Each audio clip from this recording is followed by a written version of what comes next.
to alter one of milk's natural characteristics. Milk is an emulsion of fat globules suspended in water. If raw milk is left to stand, the fat will rise, forming a layer of cream on the surface. This was the only known method of producing cream until the second half of the 19th century, when the cream separator was invented. The homogenizer breaks up the clusters of milk fat globules and reduces the size of the globules. This is done by physically forcing the liquid through small openings under very high pressure. Homogenisation produces a permanent emulsion of smaller globules, which are evenly distributed throughout the liquid. This is why homogenised milk tastes creamier than unhomogenised milk.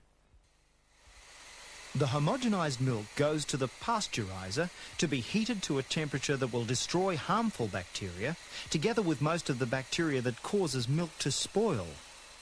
This is achieved by heating the raw milk to a minimum of 72 degrees Celsius, holding it at that temperature for 15 seconds and cooling it back down to 2 degrees Celsius. This process is known as HTST, which stands for High Temperature Short Time Pasteurisation.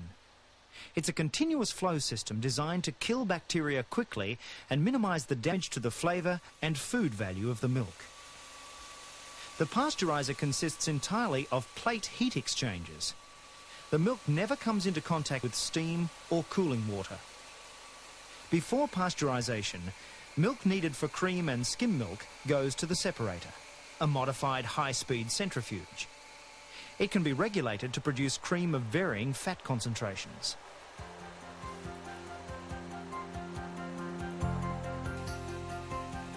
Cooling is the critical factor in processing milk ready for packaging.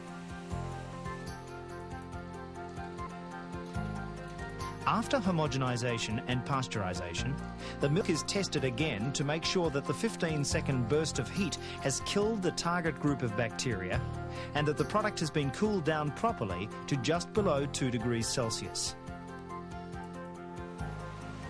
Having passed all tests, the milk is pumped to the packaging area.